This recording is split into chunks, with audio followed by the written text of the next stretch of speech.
قربان جائیں اللہ رب العزت نے ہمارے نبی صلی اللہ علیہ وسلم کی شان آپ کے آنے سے پہلے ہی بیان شروع کر دی۔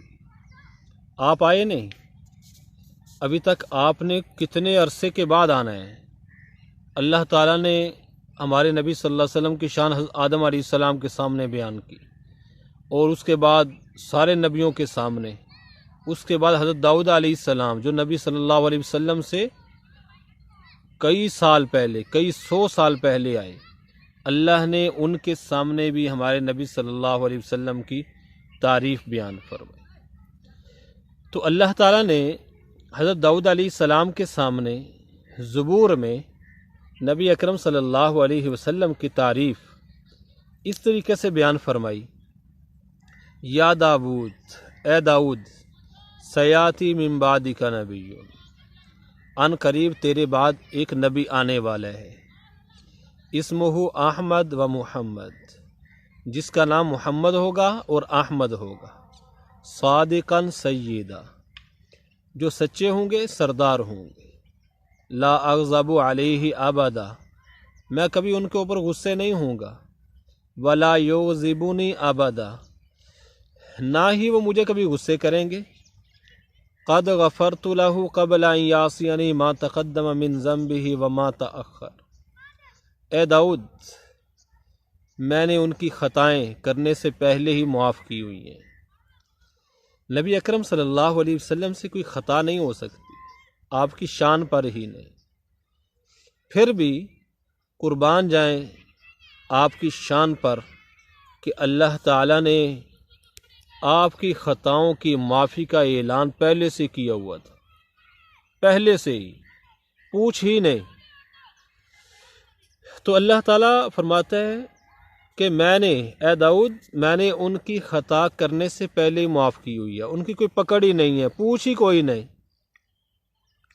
جیسے قرآن پاک میں آتا ہے نا، عفا اللہ عنک لما اذنت لہ، عجیب آیت ہے، تفسیر تو اس کی پڑھ کے دیکھیں۔ اس میں اللہ فرماتا کیا ہے؟ اس میں اللہ تعالیٰ یہ فرما رہا ہے، عفا اللہ، اللہ تعالیٰ آپ سے درگزر کرے، لما اذنت لہم، آپ نے ان منافقوں کو جانے کی اجازت ہی کیوں دی؟ ہونا یہ چاہیے تھا کہ اللہ تعالیٰ یوں فرماتا کہ اے نبی جی، آپ نے ان کو کیوں اجازت دی، آپ نے ان منافقوں کو کیوں جانے کی اجازت دی اپنے ساتھ؟ اللہ نے آپ کو معاف کر دیا۔ مگر اللہ، کیا آپ کی شان، اللہ نے یہ بھی نہیں پوچھا، یوں بھی نہیں فرمایا، بلکہ یہ فرمایا اللہ نے آپ سے درگزر کر دیا، آپ نے جانے کی اجازت ہی کیوں دی تھی؟ کوئی والد اپنے بیٹے سے کہتا ہے، کوئی اس سے غلطی ہوتی ہے یا کوئی اور بات ہوتی ہے، خطا ہوتی ہے، تو کیا کہتا ہے بیٹے سے؟ میں نے آپ سے درگزر کیا، آپ کو میں نے معاف کیا، لیکن آپ نے ایسا کیوں کیا؟ ٹھیک ہے؟ تو اللہ تعالیٰ یوں ہی قرآن پاک میں فرماتا ہے کہ اللہ نے آپ سے درگزر کر دیا، آپ نے ان کو اجازت کیوں دی تھی؟ یہ بڑی بلند شان ہے آپ کی قرآن پاک میں، ہم اس کی تفسیر پڑھ کے دیکھیں، علماء سے پوچھیں اس کا مطلب کیا ہے۔ تو اللہ تعالیٰ کیا فرماتا ہے؟ قد غفرت له قبل ان یعصینی ما تقدم من ذنبہ وما تأخر، آپ سے پہلے ہی اعلان ہے معافی کا، آپ سے پوچھی کوئی نہیں، آپ کو کرنے سے پہلے میں نے معاف کیا ہوا ہے۔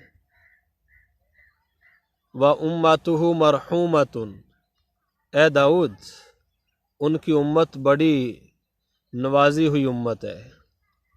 آتیتہم من النوافل مثل ما آتیت الانبیاء، میں نے ان کی امت کو ایسے نفل دیے ہیں، یہ نہیں کہ میں دوں گا، نہیں، میں نے ان کی امت کو ایسے نفل دے دیے ہیں جو میں نبیوں کو دیا کرتا ہوں۔ وَفَرَضْتُ عَلَيْهِمُ الْفَرَائِضَ الَّتِي افْتَرَضْتُ عَلَى الْأَنْبِيَاءِ وَالرُّسُلِ، میں نے ان کو وہ فرض دیے ہیں جو میں نبیوں اور رسولوں کو فرض دیا کرتا ہوں۔ یعنی میرا ان کے ساتھ جو معاملہ ہے وہ امتوں جیسا نہیں ہے، وہ نبیوں جیسا ہے، نفل ان کو ایسے دیے جو نبیوں کو دیے، فرض ان کو ایسے دیے جیسے نبیوں کو دیے، ان کے ساتھ معاملہ میرا نبیوں جیسا ہے، امتوں جیسا نہیں۔ حتیٰ یاتونی یوم القیامہ نورہم مثل نور الانبیاء، اے داؤد یہاں تک کہ جب وہ قیامت والے دن میرے دربار میں حاضر ہوں گے نا، ان کے چہروں کے اوپر نبیوں جیسا نور ہوگا، نبیوں جیسا نور چمک رہا ہوگا ان کے چہروں پہ۔ اور حتیٰ یاتونی یوم القیامہ نورہم مثل نور الانبیاء الی ان قال یا داود انی فضلت محمدا و امتہ علی الامم کلیہا، اے داؤد میں نے محمد صلی اللہ علیہ وسلم کو سارے نبیوں کے اوپر اور ان کی امت کو ساری امتوں پر فضیلت دے رکھی ہے۔ دنیا کا اصول ہے جو پہلے آئے وہ پہلے پائے، جو پہلے آتا اس کو پہلے نمبر پہ رکھا جاتا ہے۔ قربان جائیں اللہ تعالیٰ کی ذات پہ کہ ہم سب سے آخر میں آئے ہیں اور جنت میں سب سے پہلے جائیں گے۔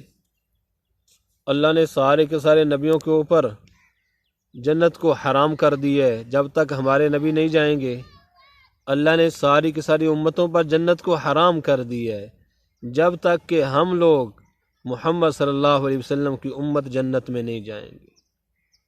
اللہ نے اصول ہی بدل دیا۔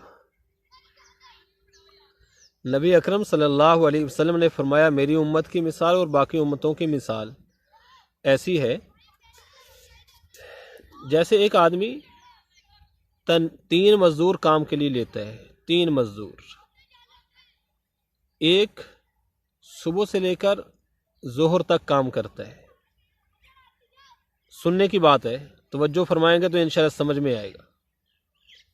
3 مزدور ایک آدمی کام کے لیے بلاتا ہے، ایک مزدور جو ہے نا اس سے وہ کام لیتا ہے صبح سے ظہر تک، اور دوسرے مزدور سے کام لیتا ہے ظہر سے عصر تک، اور تیسرے مزدور سے کام لیتا ہے عصر سے لے کر مغرب تک۔ صبح سے لے کر ظہر تک 7-8 گھنٹے بنتے ہیں، ظہر سے عصر تک 2-2.5 گھنٹے بنتے ہیں، عصر سے مغرب تک 1 گھنٹہ پونا گھنٹہ، بس اتنا بنتا ہے۔ جب شام کو مزدوری دینے کا وقت آتا ہے نا، جس نے صبح سے ظہر تک کام کیا ہوتا ہے وہ اس کو دیتا ہے 500 روپیہ، نہیں اس کو دیتا ہے 1000 روپیہ۔ صبح سے ظہر تک جس نے کام کیا اس کو وہ دیتا ہے 1000 روپیہ۔ جس نے ظہر سے لے کر عصر تک کام کیا ہوتا ہے اس کو وہ دیتا ہے 800 روپیہ، اور جس نے عصر سے لے کر مغرب تک کام کیا ہوتا ہے اس کو وہ دیتا ہے 1500 روپیہ۔ تو وہ بول پڑتے ہیں کہ حضرت یہ کیا، یہ تو ہمارے ساتھ ظلم ہو رہا ہے، یہ کیا؟